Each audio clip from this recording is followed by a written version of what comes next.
Good morning Telangana. నేను సంగప్ప. ఈరోజు పత్రికల్లో వచ్చినటువంటి ముఖ్యమైన వార్తల్లో నిన్న అసెంబ్లీకి సంబంధించినటువంటి అంశాలు రెండు ఉన్నాయి. ఒకటి, ముస్లింలకి 12% రిజర్వేషన్ సాధించడం సాధ్యమే, ఖచ్చితంగా వచ్చే బడ్జెట్ సమావేశాల్లోనే దీనికి సంబంధించిన బిల్లు పెట్టి కేంద్రానికి పంపిస్తామని చెప్పి నిన్న రాష్ట్ర ప్రభుత్వం సీఎం కేసీఆర్ ప్రకటించారు. దానికి సంబంధించిన వార్తని అన్ని పత్రికలు కూడా తీసుకున్నాయి.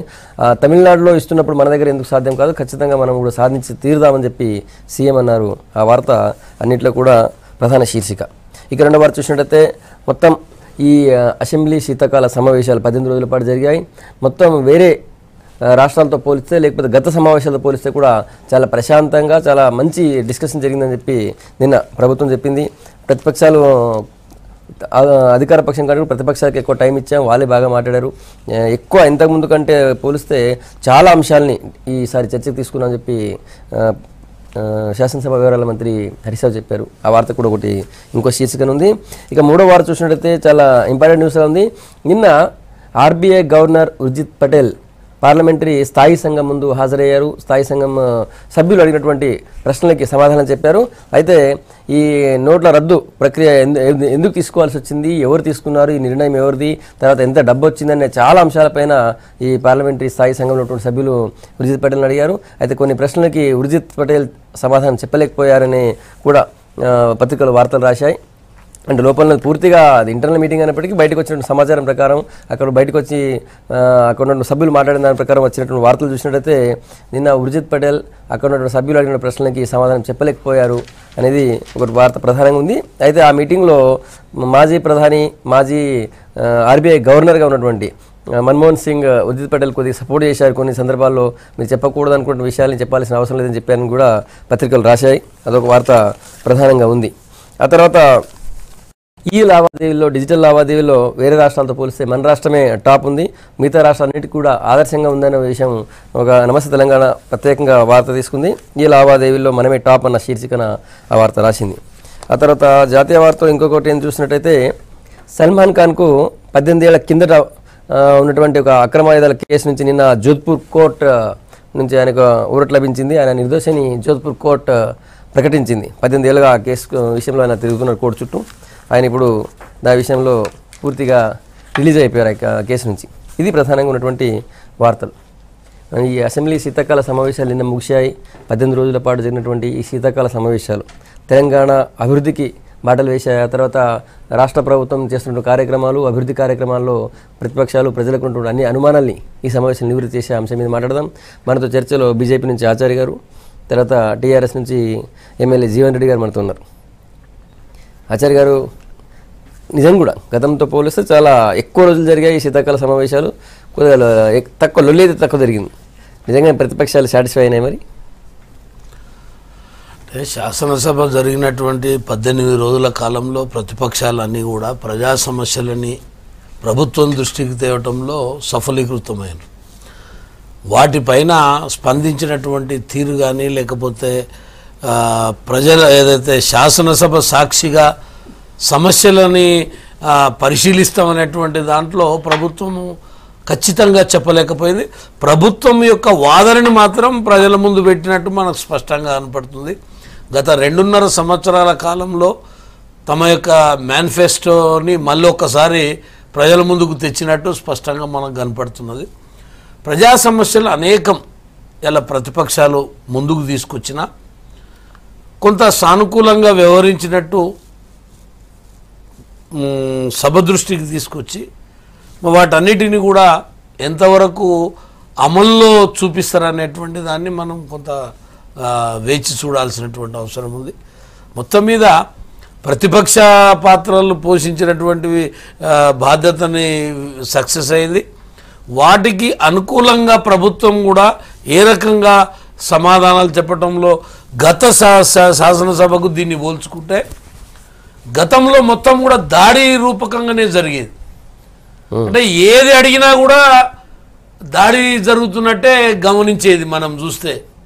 కానీ ఈసారి ఎందుకో కొంత వాళ్ళ వైఖరిలో మార్పు వచ్చి, ఎందుకంటే ప్రజలు భిన్నంగా ఆలోచిస్తున్నారు, మనము దాడి రూపకంగా కనపడుతున్నది ప్రజలకు అనేటువంటిది కొంత ఏ రకమైనటువంటి మార్పు వచ్చిందో కానీ ప్రతిపక్షాలు ఇచ్చినటువంటివి సమాధానాలు చెప్తూనే తమ వైఖరిని కూడా బయటపెట్టేటువంటి పరిస్థితులు మనకు ఈ 18 రోజులలో జరిగినటువంటిది ఉన్నది.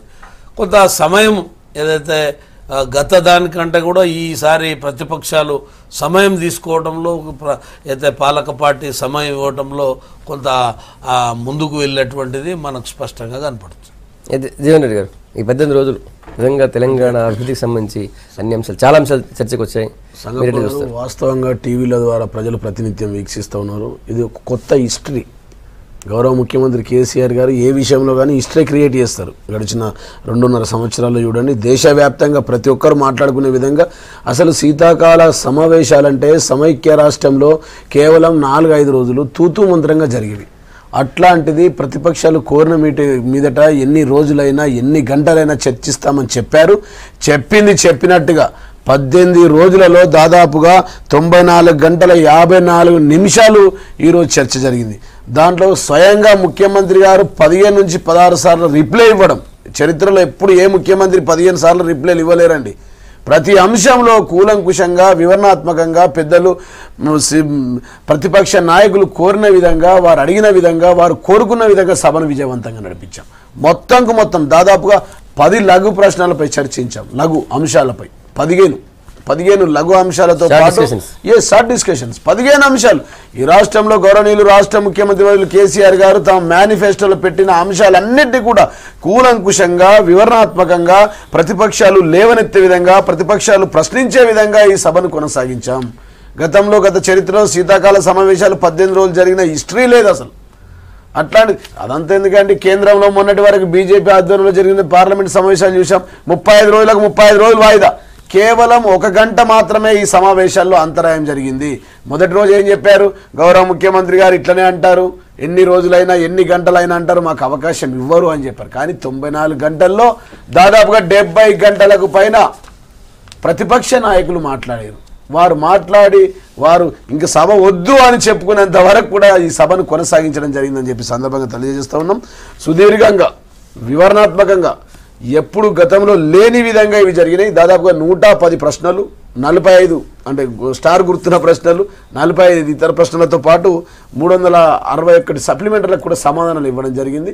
మేమేమంటున్నామంటే చెప్పింది చెప్పినట్టుగా గౌరవ ముఖ్యమంత్రి చేసుకుంటా దేశంలో 29 రాష్ట్రాల్లో శాసనసభలంటే ఈ విధంగా జరపవచ్చు అని చెప్పి ఇటువైపు చూసే విధంగా ఈ ప్రభుత్వం ప్రతి అంశంపై చేపల పంపిణీతో సహా అనేక అంశాలపై మేము లఘు చర్చలు చేసినాం. కాబట్టి ఈ ప్రభుత్వం ప్రజల వైపు ఉంది. ఈ ప్రజాస్వామ్యంలో శాసనసభ అనేది ప్రజా సమస్యల గురించి ఉన్నది. ప్రజా సమస్యలను ఇక్కడ చర్చించడానికి ఉన్నది. ప్రజా సమస్యల పరిష్కారానికి సమాధానాలు ఇవ్వడానికి ఉన్నది. శాసనాలు చేయడానికి ఉన్నది అని చెప్పి మొదటిసారిగా తెలంగాణ రాష్ట్రం వచ్చిన తర్వాత ఇంత బ్రహ్మాండంగా ఈ సభను కొనసాగించినాం. దాంట్లో ఎట్లాంటి సందేహం లేదు. రానున్న రోజుల్లో కూడా ఇదే విధంగా మేము మేనిఫెస్టోలో చెప్పిన అంశాలతో పాటు మేనిఫెస్టోలో లేని అంశాలను ఏవైతే అమల్లోకి తీసుకొచ్చామో వాటి మీద కూడా ఇదే విధమైన చర్చ చేద్దాం. 1-2 అంశాలు మేము మేనిఫెస్టోలోనే అమలు చేయలేమచ్చు. వాటి మీద కూడా మీ అమూల్యమైన పెద్దలు మల్లు రవి గారు ఉన్నారు, వారి పార్టీ ఉంది, వారు అమూల్యమైన సలహాలు ఇవ్వండి, మేము పాటిస్తాం. నిన్న గౌరవ మంత్రి ఐటీ మంత్రి వర్యులు కేటీఆర్ గారు, బీజేపీ లక్ష్మణ్ గారు ప్రతి రోడ్లను దవ్వేస్తూ ఉన్నారు. టాటా రిలయన్స్ కంపెనీ అంటే అప్పటికప్పుడే ముందు రిజిస్ట్రేషన్ జీవో వచ్చి తర్వాత దాన్ని వేసిన తర్వాతనే వేయడానికి టెండర్ పిలిచిన తర్వాతనే మేము కొనసాగిస్తామని చెప్పారు. అట్లాంటి నిర్ణయాలు ఈ సభలో జరుగుతూ ఉన్నాయి. నిన్న ముఖ్యమంత్రి గారు ఎన్ని సమాధానాలకు అప్పటికప్పటికే సొల్యూషన్ ఇచ్చేసారు. చర్చలో కాంగ్రెస్ నుంచి సీనియర్ నాయకులు మాజీ ఎంపీ మల్లు రవి గారు ఇచ్చారు. రవి గారు, ఈ శీతాకాల సమావేశాలు, గతంలో శీతాకాల సమావేశాలు అంటే కేవలం 4-5 రోజులు ఉండేవి. అట్లాంటి ఈసారి 18 రోజులు జరిపిన తర్వాత అందరికీ మాట్లాడే అవకాశం వచ్చింది. మీరు అన్ని విషయాలు ప్రశ్నించడానికి, నిలదీయడానికి అన్నింటికీ అవకాశం ఇచ్చాం. సభ బాగా జరిగిందని చెప్పి నిన్న ప్రభుత్వ పక్షం చెప్పింది. ప్రతిపక్షం నిజంగానే ఈ సభను ఎట్లా చూస్తుంది? నిజంగానే అనుకున్నట్టు అన్ని సమస్యలు చర్చకు వచ్చాయా? ఈసారి జరిగినటువంటి అసెంబ్లీలో ప్రభుత్వం వారి ఏం చేస్తున్నారు అనే దాని మీద మాట్లాడటానికి ఒక వేదికలాగా ఉపయోగించుకున్నారు.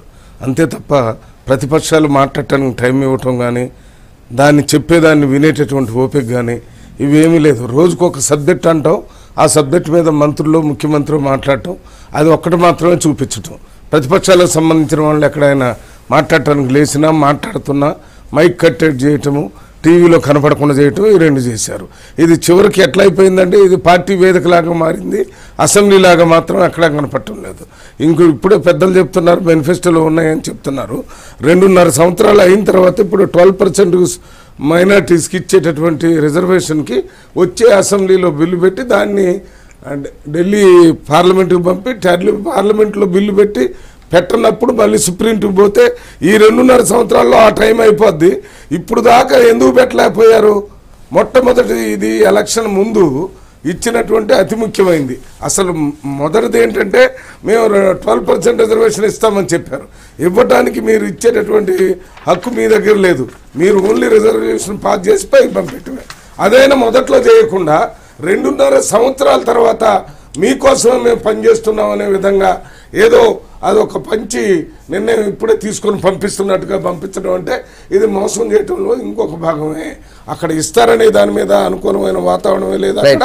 లేకపోగా రిజెక్ట్ అయితే సుప్రీంకోర్టుకు పోతామని అంటే ఈ పని చేయడానికి కదా.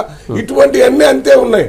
మాట్లాడేటువంటి విషయాల్లో ఫీజు రియంబర్స్మెంట్ మీద చర్చలు వచ్చినాయి. ఫీజు రియంబర్స్మెంట్ చర్చలు వచ్చినప్పుడు ఇస్తాం అయిపోయిందన్నారు. అవతల మాట్లాడేది వినపడటం కానీ రోడ్డు మీదకి వచ్చి విద్యార్థులు కానీ ఆ కాలేజెస్కి సంబంధించిన ఓనర్స్ కానీ చేసేటటువంటి ఆందోళన కానీ దాని గురించి ప్రజల ముందు మాట్లాడేదానికి కానీ దాంట్లో చర్చ చేయడానికి కానీ ఏమో అవకాశం ఇవ్వకుండా అయిపోయింది.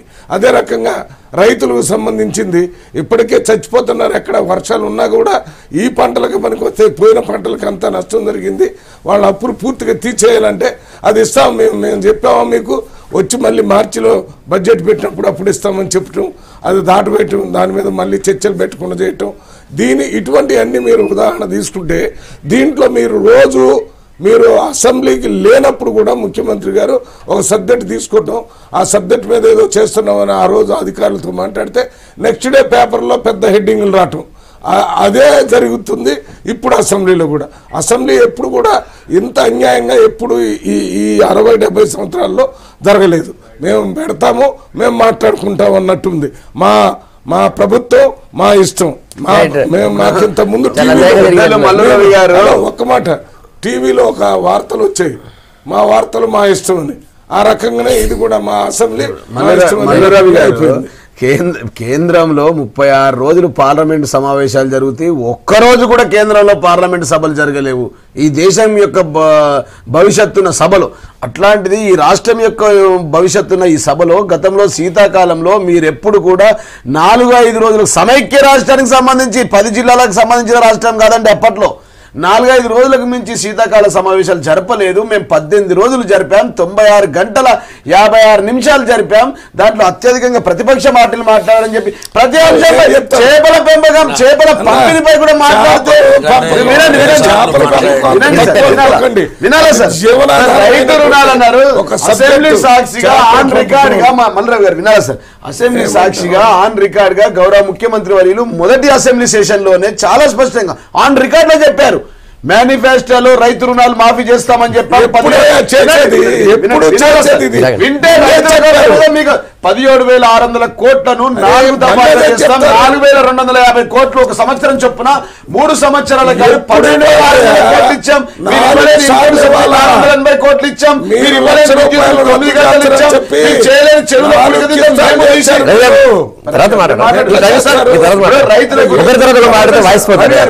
రైతుల గురించి వారు మాట్లాడలేదు, వారు చేయలేదని మరి రవి గారు అంటా ఉన్నారు. మేము వారికి సమానం చెప్తా ఉన్నాం, మీరు వినాలి. మేమేమంటాం సార్? 12,600 కోట్ల రైతులు చేశాం సార్. 9 గంటల నిరంతరంగా విద్యుత్ సప్లై చేస్తాం. విద్యుత్ అడిగితే సార్ కరెంట్ అడిగితే దొక్కిచ్చారు సార్. కరెంటు వైర్ల మీద ఉతికిన బట్టలు ఆడేయాలని చెప్పారు సార్. వ్యవసాయం అంటే దండు కానీ ఇంకొక ముఖ్యమంత్రి అన్నారు సార్. మేము వాళ్ళ పేర్ల దగ్గరకు పోదలుచుకోలేను, ఇది ప్రజలంతా చూస్తా ఉన్నారు. అట్లాంటిది మైనర్ ఇరిగేషన్ ద్వారా 16,000 చెరువులు బాగు చేసి 7.5 లక్షల ఆయకట్టుకు మేము నీళ్లు ఇస్తా ఉన్నాం సార్. ఇన్ని పనులు చేస్తా ఉంటే రైతుల మీద మాకు ప్రేమ లేనట్టు, వాళ్ళ యొక్క కపట ప్రేమ చూపిస్తూ 70 సంవత్సరాల్లో వాళ్ళు గుడ్డి కూరల పండు దోమినట్టు వీరేం మాట్లాడతారండి? మల్లు రవి గారు, మీరు సీనియర్ నాయకులు, సభ జరుగుతుంది, సభను విమర్శిస్తారండి. మాటలన్నీ గంట అంతరాయం జరిగింది. మొత్తం యావత్ కేవలం 1 గంట అంతరాయం జరిగింది. 96 గంటలు చర్చ జరుగుతాయి. 20 గంటలు పెద్దలు జానారెడ్డి గారు, ఉత్తమ్ కుమార్ రెడ్డి గారు, వాళ్ళ జీవన్ రెడ్డి గారు మాట్లాడారు సార్. మల్లు గారు మీ తమ్ముడు కూడా మాట్లాడారు సార్. హలో, జీవన్ రెడ్డి గారు మన ఘంటసాల పాత రికార్డు పెట్టినట్టు ఏది వేసినా అదే రికార్డు వేసినట్టుగా పెద్ద పెద్ద మాట్లాడటం అక్కడ సత్యం సార్. అరే సత్యమేనే. అరే తప్పు మాట్లాడితే తప్ప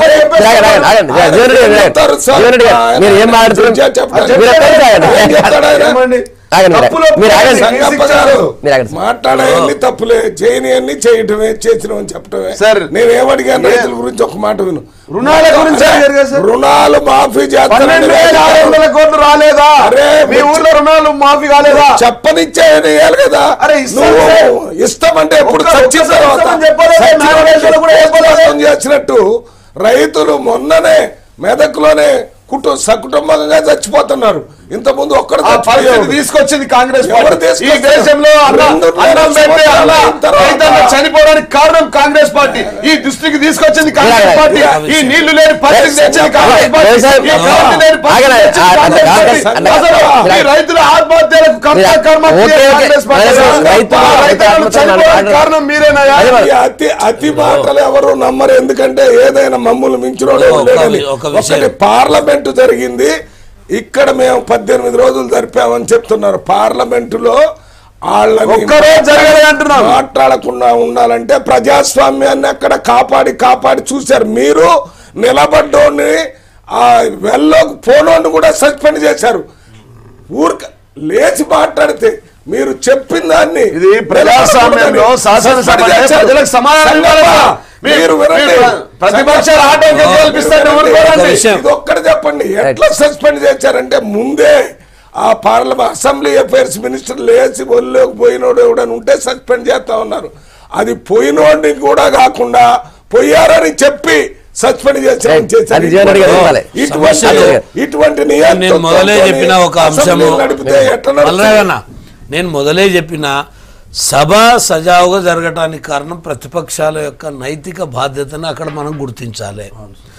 ప్రజల అంశాలని లేవనెత్తినటువంటి దాన్ని ఎలా సభ జరగలేదు, ప్రశాంతంగా జరగలేదు, పార్లమెంట్లో ప్రశాంతంగా 30 జరగలేదు అనేటువంటి దాన్ని కాదు. అక్కడ జరిగినటువంటి అంశంలో ప్రతిపక్షాలు ఒక అంశం మీద మొత్తం కూడా స్టాల్ చేసినటువంటిది మనకు గుర్తు. దాన్ని దీన్ని పోల్చుకోవడం అనేది కాదు. ఇలా ప్రతిపక్షాలు లేవనెత్తినటువంటి సమస్యలకు పరిష్కారం ఏ రకమైనటువంటి దిశలో చూయించింది అనేది ముఖ్యం. సభ సజావుగా జరిగిందా? రైతుల అంశం ప్రస్తావించి జరిగినప్పుడు ఏం మీరు హామీ ఇచ్చిండ్రు? ఏకకాలంలో 2 దఫాలు వచ్చినటువంటి రుణమాఫీ చేస్తామని చెప్పి మళ్ళా 3వ దఫాని మాఫీ చేసిర్రు. ఇన్పుట్ సబ్సిడీ ఇవ్వడంలో జాప్యం చేసిర్రు. ఈ 2 కూడా ఒకవేళ రైతులకు సకాలంలో వచ్చి ఉంటే కొంత మేలు జరగని అన్నాం. దాని మీద లేదు. ఫీజు రియంబర్స్మెంట్ మీద ఏదైతే విద్యార్థులు రోడ్ల మీదకి వచ్చిన తర్వాత కరాఖండిగా నేను ఇస్తా, ఎప్పుడు ఇవ్వాలనో అప్పుడే ఇస్తా అని తన యొక్క అహంకారపూరితంగా చెప్పినటువంటిది ప్రజలకు గుర్తే. ఇలా మీరు నేనేమంటున్నా అంటే ఒకటి మీరు సభ సజావుగా జరగడానికి మీరెంత బాధ్యత వహించిర్రో ఈ రాష్ట్రంలో ప్రతిపక్షాలు అంతే బాధ్యత చెప్పండి. ప్రతిపక్ష పార్టీలకు ఈ V6 ద్వారా ధన్యవాదాలు తెలియజేస్తా ఉన్నాం. 18 రోజులు 96 గంటలు చర్చ జరిపి ప్రజల సమస్యలు పరిష్కారానికి సపోర్ట్ చేసినటువంటి ప్రతిపక్షాలకు ధన్యవాదాలు. నంబర్ 1. నంబర్ 2, మేమేమంటాం సార్, ఈ రాష్ట్రం తెలంగాణ రాష్ట్రం వ్యవసాయ ఆధారిత ప్రాంతం సార్. వ్యవసాయంపై ఆధారపడ్డవారు 90% ప్రజలు ఉన్నారు సార్. అత్యధిక ప్రియారిటీ ఇచ్చి ఈ 2.5 సంవత్సరాల్లో రైతులకు ఏం చేశామో 15 లఘు చర్చలపై చర్చ జరిగితే సంగప్ప గారు మొదటి రోజు రైతు రుణమాఫీతో పాటు మిషన్ కాకతీయ, విద్యుత్ పైన చర్చ, మేజర్ ఇరిగేషన్ పై చర్చ, మైనర్ ఇరిగేషన్ పై చర్చ, వ్యవసాయంపై చర్చ, 8 రోజులు వ్యవసాయానికి సంబంధించిన అంశాలపై గంటల తరబడి ప్రతిపక్షాలకు అవకాశం ఇచ్చి ఫసల్ బీమా యోజన గురించి మీరు తీసుకున్న చర్యని చెప్పండి. కనీసం ఫసల్ బీమా యోజన ఏం చేసినా మేము ఏమంటామంటే కేంద్ర ప్రభుత్వం తీసుకున్న పథకాలను కూడా అమల్లోకి తీసుకుపోతా ఉన్నాం. రాష్ట్ర ప్రభుత్వం తీసుకున్నటువంటి పథకాలు ఏవైతే ఉన్నాయో దాంట్లో ఏమైనా వైఫల్యాలు ఉన్నాయా, మీరు ఏమంటే నిలదీయండి, ప్రశ్నించండి, అడగండి అని మేము చర్చకు పెట్టాం సార్. వ్యవసాయ రుణాలతో పాటు, విద్యుత్తో పాటు, మేజర్ ఇరిగేషన్ తో పాటు, మైనర్ ఇరిగేషన్ తో పాటు, చెరువుల పూడిక తీసే మిషన్ కాకతీయతో పాటు, ఎరువులతో పాటు వ్యవసాయంపై చర్చలు జరిగినాయా లేదా? సగబార్ ఈ చర్చ జరిగిందా లేదా?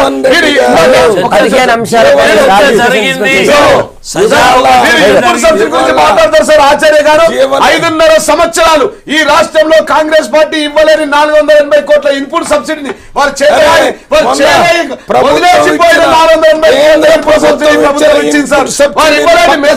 విద్యార్థులకు మేము ఇచ్చాం.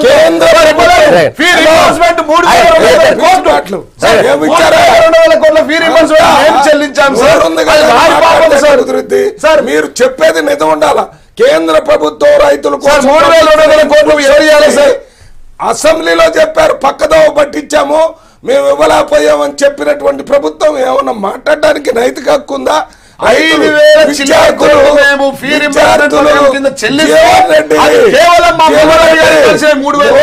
పెద్దగా మాట్లాడితే సమస్య పరిష్కారం కాదు. సమస్య ఇచ్చారా లేదా అనేది విద్యార్థులకి ఎప్పుడు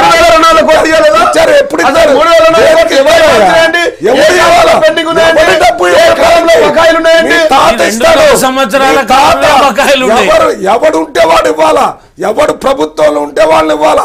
ఇవ్వలేదా? ఇవ్వలేదు.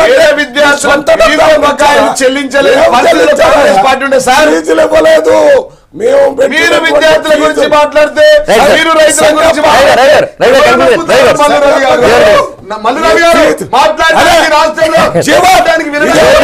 అసెంబ్లీలో అరిచినట్టు అడుగుతున్నాం, ఇక్కడ మాట్లాడకుండా. ఈ ఫీజు రియంబర్స్మెంట్ స్కీమ్ అనేది కాంగ్రెస్ పార్టీ తెచ్చింది. దాన్ని మేము తీసుకొని వచ్చి ఇచ్చేటటువంటి సందర్భంలో ఎలక్షన్ వచ్చినప్పుడు మీరు ఇచ్చేది నువ్వు కాదు, ఎవడు ప్రభుత్వంలోకి వచ్చినా, కాంగ్రెస్ వచ్చినా, టీడీపీ వచ్చినా, టీఆర్ఎస్ వచ్చినా, ఎవరు వచ్చినా ఇవ్వాల్సిందే. విద్యార్థులంతా ఉద్యమం చేస్తుంటే దాన్ని పట్టించుకోకుండా మేమేంటి ఇచ్చేది ఇస్తాం, ఇప్పుడు కూడా ఇస్తారని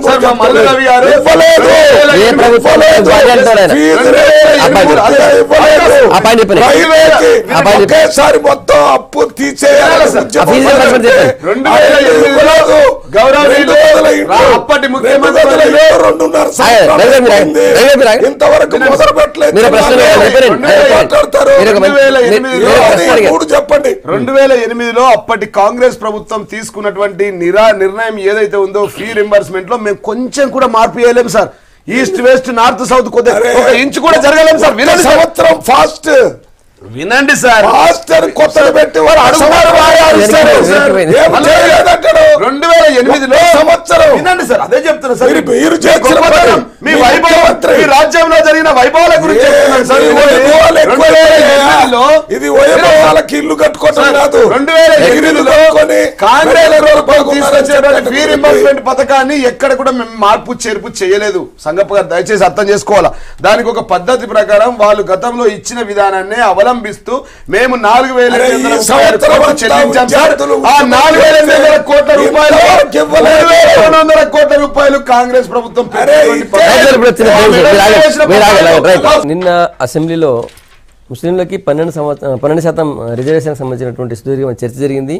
ఖచ్చితంగా సాధించి తీరుతామన్నటువంటి నమ్మకాన్ని సీఎం కేసీఆర్ వ్యక్తం చేశారు. ఆచార్య గారు 12% రిజర్వేషన్ వేరే రాష్ట్రాల్లో ఉంది, ఇక్కడ ఎందుకు ఇవ్వకూడదు, ఎందుకు సాధ్యం కాదు, అప్పుడు తెలంగాణ స్టార్ట్ చేసినప్పుడు కూడా ఇదో కొత్త దుకాణం తీసుకొచ్చినారన్నారు. ఈరోజు సాధించే చూసాం. ఈరోజు నెక్స్ట్ 12% రిజర్వేషన్ కూడా సాధిస్తామన్నారు. కానీ బీజేపీ మాత్రం నిన్న కూడా యాజ్ యూజువల్గా వ్యతిరేకించింది. ఇప్పుడు బీజేపీ వ్యతిరేకించింది అనేటువంటి దాన్ని ముందు ప్రస్తావించేదానికన్నా రాజ్యాంగంలో ఉన్నటువంటి అంశాలని మనం ఏ రకంగా తీసుకుపోవాలనేది శాసనసభకు కానీ పార్లమెంటుకు కానీ ఉండాలి. రాజ్యాంగానికి వ్యతిరేకంగా ఎన్నికల ముందు ముస్లింలకు రిజర్వేషన్లు కల్పిస్తాము అని గతంలో రాజశేఖర రెడ్డి గారు ఉన్నప్పుడే 4% రిజర్వేషన్లు వారు ప్రయత్నం చేయడం జరిగింది. ఉద్యోగాలలో కానీ విద్యా దాంట్లోనూ కానీ ఆ రకంగా వాళ్ళు కొన్ని వెసులుబాటు తీసుకొచ్చి బీసీ కమిషన్ని ఏర్పాటు చేసి ఆధారబాధరగా జిల్లాలకు పంపించి ఆర్థికంగా వెనుకబడ్డటువంటి వీళ్లకు కల్పియాలని కమిషన్ తోటి కూడా రాష్ట్ర బీసీ కమిషన్ తోటి ఒక నివేదిక తీసుకొని ఇక్కడ అమలు చేయడం జరిగింది. దీని మీద బీసీ సంఘాలకు అన్యాయం జరుగుతున్నది. మాకున్నటువంటి కోటల ఈ ముస్లింలని తీసుకొచ్చి కలిపితే ఇప్పటికే మా జనాభాకు సరిపడ రిజర్వేషన్లు లేవు, మాకు అన్యాయం జరుగుతుందని బీసీకి సంబంధించినటువంటి వాళ్ళందరూ కూడా కోర్టుకు దాని తర్వాత అనేక సంఘాలు కూడా కోర్టుకు వెళ్ళడం జరిగింది. చివరిగా ధర్మాసనానికే వెళ్తారు. ఏదైనా ప్రభుత్వాలు తమ ఇష్టం వచ్చినట్టు ఏదైనా చేస్తే రాజ్యాంగానికి విరుద్ధంగా చేసినప్పుడు కోర్టుకు వెళ్ళినప్పుడు ఈరోజు కోర్టులో అది వ్యవహారం నడుస్తున్నది. 4% రిజర్వేషన్లకే ఇలా వచ్చినటువంటి ఏదైతే తీర్పులు ఉన్నాయో ఇలా 12% రిజర్వేషన్లు నేను కల్పిస్తా అని ఎన్నికల ముందు ఈయన వాగ్దానం చేయడం జరిగింది. మరి 2.5 సంవత్సరాలు అయింది. ఈయన అడుగులేసినటువంటి అంశాలు ఎక్కడ కూడా లేవు దాని మీద. అప్పుడప్పుడు ఎప్పుడన్నా రంజాన్ పండుగ సందర్భంగాను లేకపోతే ఏదైతే ఓల్డ్ సిటీకి పోయినప్పుడు ఈ 12% రిజర్వేషన్ల గురించి నేను కట్టుబడి ఉన్నాను. అసెంబ్లీలో రేపు వచ్చే బడ్జెట్ సమావేశంలో మేము దీన్ని ప్రవేశపెడతా ఉన్నాం. ఎలా వాళ్ళకు పూర్తి మెజార్టీ ఉంది, ఇక్కడ బడ్జెట్లో సమావేశంలో దీన్ని ప్రస్తావించవచ్చు. ఆ తర్వాత వారు కూడా చెప్పిండ్రు మళ్ళీ ఇది కేంద్రంలో ఏదైతే ప్రధానమంత్రి గారు అక్కడ చేసేదానికి నువ్వు ఇక్కడ మాట ఇచ్చేయాల్సినటువంటి అవసరం ఉంది. గతంలో 4% ఉన్నది, అది కోర్టులు ఉన్నది. ఇలా కేవలం ముస్లింలని మభ్య పెట్టేందుకు చేస్తున్నటువంటి ప్రయత్నం ఒకటి, రాజ్యాంగ విరుద్ధంగా చేస్తున్నటువంటి ప్రయత్నం ఒకటి, ఆచరణ సాధ్యంగానటువంటి ఏదైతే అంశాలని వాళ్ళకు రెచ్చగొట్టి సాధించొచ్చు అనేటువంటిది 2.5 సంవత్సరాలలో నువ్వు ఎట్లా సాధించడానికి ఏం ప్రక్రియ అది జీవన్ రెడ్డి గారు చెప్పాలి. ఇలా మేము చెప్పేది ఒక్కటే, ఆర్థికంగా వెనుకబడ్డటువంటి ముస్లింలు కానీ హిందువులు కానీ క్రిస్టియన్లు కానీ ఎవరైనా కానీ కులాలు మతాల ప్రాతిపదికన లేకుండా వాళ్ళని ఏ రకంగా ముందుకు తీసుకురావాలనేటువంటి ప్రయత్నం చేయాలని రిజర్వేషన్లు ఇలా అటు ఇటు మొత్తం పోయి కూడా ఈ ప్రభుత్వం బీసీలని అన్యాయం చేసేటువంటి ప్రయత్నమే ఉంది. బీసీలకు ఇచ్చేటువంటి బడ్జెట్ల కోత, బీసీలకు ఇచ్చేటువంటి కోత, ప్రతి దాంట్లో కూడా బీసీలకు అన్యాయం చేసే విధంగా ఆనాడు రిజర్వేషన్లో రాజకీయ రిజర్వేషన్లు వచ్చి బీసీలకి అన్యాయం జరిగింది. ఇవాళ కూడా ఈ రకమైనటువంటి 14% రిజర్వేషన్లు వచ్చినా ఇది బీసీలకి అన్యాయం జరుగుతుంది. కాబట్టి ఇది రాజ్యాంగంలో నిలవదు, కోర్టులో నిలవదు. ఒకవేళ మైనార్టీలను మభ్యపెట్టి ఓట్లు వేయించుకునే ప్రయత్నం చేస్తే అది ఇక వాళ్ళ పార్టీల యొక్క దాని మీద పనితీరు మీద ప్రజలు గుర్తింపు చేస్తారు. అభివృద్ధికి సంబంధించి రాష్ట్ర ప్రభుత్వం తీసుకుంటున్న చర్యలు చాలా విషయాలు నిన్న సీఎం గారు చెప్పారు. దాంతోపాటు 12% రిజర్వేషన్ సాధించవచ్చు తమిళనాడు ఎగ్జాంపుల్ అని చెప్పారు. లేదు, ఈ 12% రిజర్వేషన్ సాధించవచ్చుని ఇవాళ ఏమన్నా కోర్టులో జడ్జిమెంట్ వచ్చిందా, లేకపోతే తమిళనాడులో నిన్ననే పెడితే ఇవాళ మొన్న పెడితే నిన్న చెప్తున్నారా ముఖ్యమంత్రి గారు? వారు చెప్పే ముందే అంతకుముందే తమిళనాడులో అది నడుస్తుంది. లేకపోతే ఈ బిల్లు అసెంబ్లీలో పెట్టి వీళ్ళు పాస్ చేస్తే అది యాక్ట్ కాదని కూడా తెలుసు. అది చట్టం కాదు. చట్టం కావాలంటే పార్లమెంట్లో చట్టం కావాలా, మనం రెజల్యూషన్ మాత్రమే పంపించగలమనే తెలుసు మీకు. కానీ ఎన్నికల సభల్లో ప్రతి దగ్గర ముస్లిమ్స్ ఓట్ల గురించి మాట్లాడుతూ వాళ్ళ ఓట్ల కోసమే 12% రిజర్వేషన్ ఇస్తానని చెప్పి 2.5 సంవత్సరాలు అయిన తర్వాత ఇప్పుడు నిన్న అసెంబ్లీలో మాట్లాడుతూ ఇప్పుడు 18 రోజులు పెట్టినటువంటి అసెంబ్లీలో కనీసం రిజల్యూషన్ పాస్ చేసేటటువంటి ప్రాధాన్యతా క్రమంలో కూడా ఈ 12% రిజర్వేషన్ బిల్లు లేదు. ఇది ఊరికే ఎన్నికల ముందు మళ్ళీ ఇది మేము బ్రతికించామని చెప్పడం కోసం మళ్ళీ ఎన్నికలు వస్తూనే ఉన్నాయి. ఈ ఎన్నికల దాకా కొనసాగేది ఎందుకు కొనసాగిద్దాం? మీకు తెలుపు సంగప్ గారు, ఇది రిజల్యూషన్ పాస్ కావచ్చు, ఇక్కడ అసెంబ్లీలో పాస్ అయితే ఇది చట్ట రూపంలో రాదు. ఎందుకు రాదు? చట్ట రూపంలో రావాలంటే కేంద్రంలోనే బిల్లు పెట్టాలి. ఇంతకు ముందు రిజర్వేషన్ పెట్టినప్పుడు అది కాంగ్రెస్ ప్రభుత్వంలో ఎక్కువ శాతం ఇచ్చినప్పుడు దాన్ని తగ్గించాలని 4% దగ్గరకు వచ్చినట్టు కోర్టులో నిలబడే విధంగా చేశాం.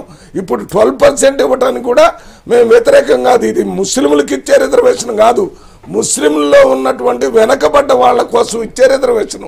హిందువుల్లో ఉన్నటువంటి వెనకబడ్డ ఎస్సీ ఎస్టీలకు, హిందువుల్లో ఉన్నటువంటి వెనకబడ్డ బీసీలకి రిజర్వేషన్ ఏ రకంగా ఇస్తున్నారో ముస్లింల్లో ఉన్నటువంటి వెనకబడ్డ ముస్లింలకు కూడా 12% రిజర్వేషన్ ఇచ్చే కార్యక్రమాన్ని తీసుకొని తమిళనాడులో ఏ రకంగా 10th షెడ్యూల్లో పెట్టి రిజర్వేషన్ శాతాన్ని పెంచి బీసీలకి ఏదైతే ఇచ్చేదాన్ని తగ్గించకుండా చేసేటటువంటి ప్రక్రియ చేసేటటువంటి చిత్తశుద్ధి ఈ ప్రభుత్వానికి లేదు. ఇది ఓట్ల కోసమే మాట్లాడుతుందని చెప్పడానికి 2.5 సంవత్సరాల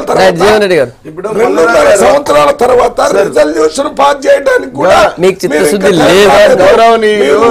మాటలు చెప్తున్నారు. రంజాన్ పండగకి ఏదో చిన్న తోఫాలు ఇచ్చి అదే కార్యక్రమం రిజర్వేషన్ ఇవ్వడం వల్ల ఎంతో మంది వెనకబడ్డ ముస్లింస్ ప్రొఫెషనల్ కోర్సు ఉద్యోగాల్లో ఉన్నారు. లేక వినండి, వస్తుందంటే ప్రభుత్వం సంక్షేమ కార్యక్రమాలు సక్రమంగా అమలు చేయకపోవటం వల్లనే వీళ్ళు ఎక్స్ట్రీమిస్ట్ గా ఎక్కువగా మారేటటువంటి అవకాశం ఉంది. దీన్ని వెంటనే రాష్ట్ర ప్రభుత్వం కేంద్ర ప్రభుత్వం చేయటం వల్ల దేశంలో ప్రజాస్వామ్యం చాలా బ్రహ్మాండంగా చెప్పారు సార్. ఇయ్యాల గౌరవనీయులు రాష్ట్ర ముఖ్యమంత్రి వర్యులు కేసీఆర్ గౌరవనీయులు రాష్ట్ర ముఖ్యమంత్రి వర్యులు కేసీఆర్ గారు ఈ రోజు చెప్పింది కాదు సంగప్ప గారు, 2004లో మీ ప్రభుత్వ హయాంలో యూపీఏ హయాంలో ఆ రోజు ముఖ్యమంత్రి గారు సచార కమిటీ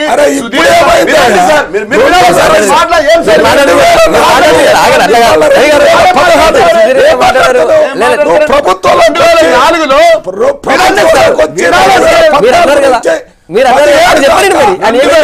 గౌరవ ముఖ్యమంత్రి గారు రాష్ట్ర ముఖ్యమంత్రిగా ఈ దేశంలో మేము చెప్పింది కాదు, ఈ దేశంలో ఈ రాష్ట్రంలో మేమన్నమాట కాదు, ఈ దేశంలో సుధీర్ కమిటీ సచార్ కమిటీ ఇచ్చిన నివేదిక ప్రకారం పేద బడుగు బలైన వర్గాలను కాకుండా వారితో పాటు ముస్లిం మైనార్టీలు కూడా చాలా మంది ముస్లింలు అత్యధిక బీద స్థితిలో ఉన్నారని ఆనాడు చెప్పడం జరిగింది. అదే విషయాలు ఆ కమిటీ యొక్క నివేదిక వినండి సార్, ఆ కమిటీ యొక్క నివేదిక మీరే చేశారు సార్. యూపీఏ ప్రభుత్వంలో 2004లో తొలి సమావేశంలో గౌరవ ముఖ్యమంత్రి గారు ఆనాడు ఎంపీగా అక్కడ మాట్లాడడం జరిగింది. ముస్లింలో కూడా అత్యంత పేద బడుగు బలైన వర్గాలు ఉన్నారు, వారికి కూడా సరైన సాయం చేయాలా, ప్రభుత్వాలు చేయుతనివ్వాలా, దాదాపుగా అనేక మంది ముస్లింలు చాలా ఎక్కువ సంఖ్యలో ఉన్నారు ఈ దేశంలో, 1/5 ఉన్నారు ఈ దేశంలో అని చెప్పి కూడా చెప్పడం జరిగింది. అట్లా ఆ రోజు 2004లో చెప్పారు సార్. తర్వాత అనేక సభలలో కూడా చెప్పారు ముఖ్యమంత్రి గారు, మేనిఫెస్టోలో కూడా చెప్పారు. దాని ప్రకారం 2014లో ముఖ్యమంత్రి బిల్లు కూడా ఎందుకు ముఖ్యమంత్రి గారు చాలా డిస్కషన్ చేసి చిత్తశుద్ధితో పెట్టిన పని వాపసు రాకుండా అసాధ్యాన్ని సుసాధ్యం చేసే దిశగా 12% రిజర్వేషన్ సమావేశంలో మేము బిల్లును ప్రవేశపెడతామని చెప్పారు ముఖ్యమంత్రి గారు. అరే మీరు ఆగండి సార్, మీరు ఇట్లా డిస్టర్బ్ చేసి కరెక్ట్ తప్పుడు సమాచారం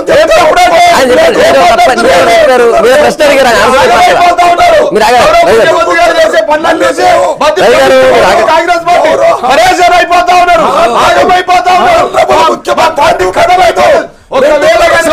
బిల్లు పెట్టలేదు అని చెప్పలేదు.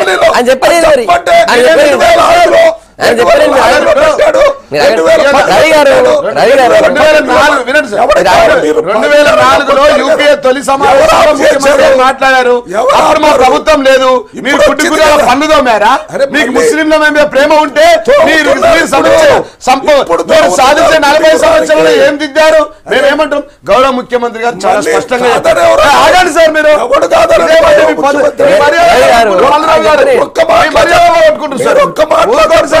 మీరు చెప్పండి మీరు మాట్లాడారు మేమేమంటారు సార్. తమిళనాడు తరాలో 1994 సంవత్సరంలో తమిళనాడులో అత్యధిక ముస్లింలు ఉన్నటువంటి ఆ రాష్ట్రంలో ఏ విధంగానైతే ముస్లింలకు 12% రిజర్వేషన్ కల్పిస్తారో ఆ తరహాలో కల్పించడానికి వివరణాత్మకంగా కులంకుశంగా అడ్వైజర్లతో సహా కూడినటువంటి ముస్లిం ఆఫీసర్లతో మాట్లాడి మేము ఒక నిర్ణయానికి వస్తా ఉన్నాం. కాబట్టి కొంత తొందర అయిందంటే గౌరవ ప్రతిపక్ష నేత అక్బరుద్దీన్ ఓవైసీ గారు ఏమన్నారండి, ఇంకా 6 నెలలు కానీ సార్, అవసరమైతే ఇంకా 12 నెలలైనా సరే కానీ మాకు 12% కాదు సార్ 4% రిజర్వేషన్ చేసిన చరిత్రలో ఈ తారీఖున మీ చరిత్రలో సువర్ణాక్షరాలతో మీ పేరు రాసుకుంటామని అక్బరుద్దీన్ ఓవైసీ గారు చెప్పారు. 12% కాదు 4% పెరిగినా మాకు సంతోషం అని చెప్పడం జరిగింది సార్.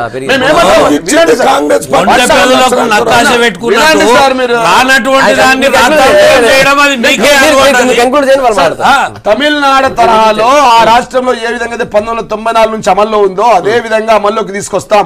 ఒకవేళ కనుక ప్రతిపక్షాలు గిన అది అమల్లోకి రాకుండా అడ్డుకోవడానికి ప్రయత్నం చేస్తే అవసరమైతే సుప్రీంకోర్టు పోయినా ఆ విధంగా ఆ రాష్ట్రంలో ఏ విధంగా అయితే ఇంప్లిమెంట్ అవకాశం ఉందో ఈ రాష్ట్రంలో కూడా అదే అవకాశాన్ని మాకు ఇవ్వాలని చెప్పి గౌరవ ముఖ్యమంత్రి గారు కోరుతామని చెప్పారు. ఇది నేను చెప్పింది కదా సార్. గౌరవ ముఖ్యమంత్రి గారు అసెంబ్లీ ఆన్ రికార్డ్ లో చెప్పారు. సార్ అసలు ముస్లింల సంక్షేమం గురించి గత చరిత్రలో భ్రూణ హత్యలు చేశారు. అట్లాంటి ముస్లింల పిల్లలకు షాదీ ముబారక్ 1000 రూపాయలు 1500 వాటితో పాటు అనేక కార్యక్రమాలు సంక్షేమ పథకాలు పెట్టడం బీజేపీ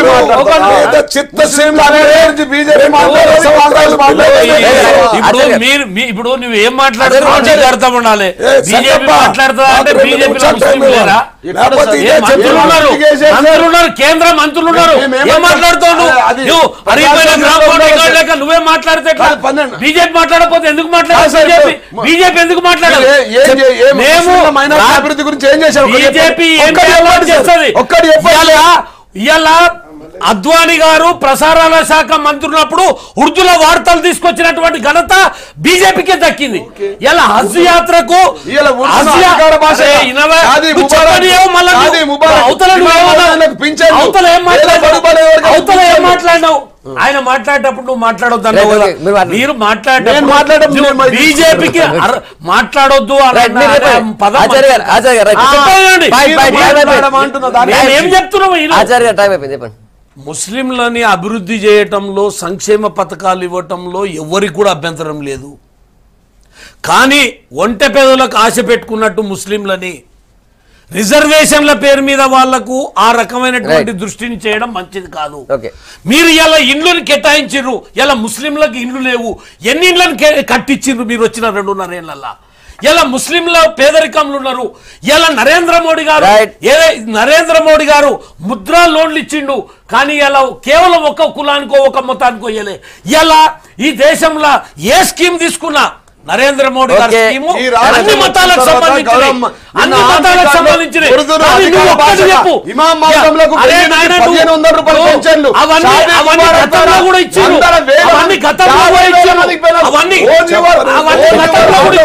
ఇది మధ్యప్రదేశ్ 10 ఏళ్ల నుంచి ఇస్తున్నాం. మధ్యప్రదేశ్ 10 ఏళ్ల నుంచి ఇస్తున్నాం. 50,000 మంది మహిళలకు పెళ్లి చేశాం సార్. షాదీ ముబారక్ ద్వారా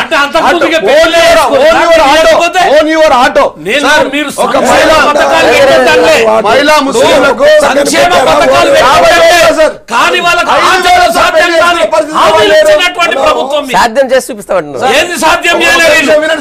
2.5 ఏళ్లలో వాళ్ళ స్థితిగతుల మీద మార్పుల కొరకు ఏం చేసిన? 2 ఇళ్ళు కట్టించిన మంది మహిళా మైనార్టీలకు పెళ్లిళ్ళు చేశాం సార్. 2000 మంది ఆటో డ్రైవర్లకు ఆటోలు ఇచ్చాం సార్. 100 మంది విద్యార్థులను 20 లక్షలు ఇచ్చి అబ్రాడ్ పంపించాం సార్. ఇమాం మౌజంలకు 1000 రూపాయలు ఇస్తున్నాం సార్. 1500 రూపాయలు. ఒక్కటే ప్రశ్న,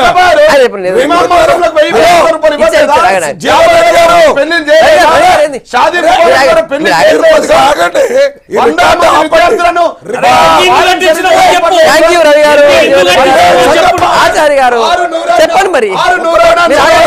2% రిజర్వేషన్ ఇచ్చి తీరుతాం. సంక్షేమ నిధికి ఎంత ఖర్చు పెట్టినావు? ఎంత అసెంబ్లీలో 531 కోట్ల రూపాయలు రాష్ట్రంలో థ్యాంక్ యూ. 1200 కోట్ల రూపాయలు పెడితే గుడ్ మార్నింగ్ తెలంగాణ మీ అభిప్రాయం చెప్పినందుకు. ఇది వాళ్ళ గుడ్ మార్నింగ్ తెలంగాణ. రేపు మళ్ళీ ఇదే టైం కలుద్దాం. Stay tune.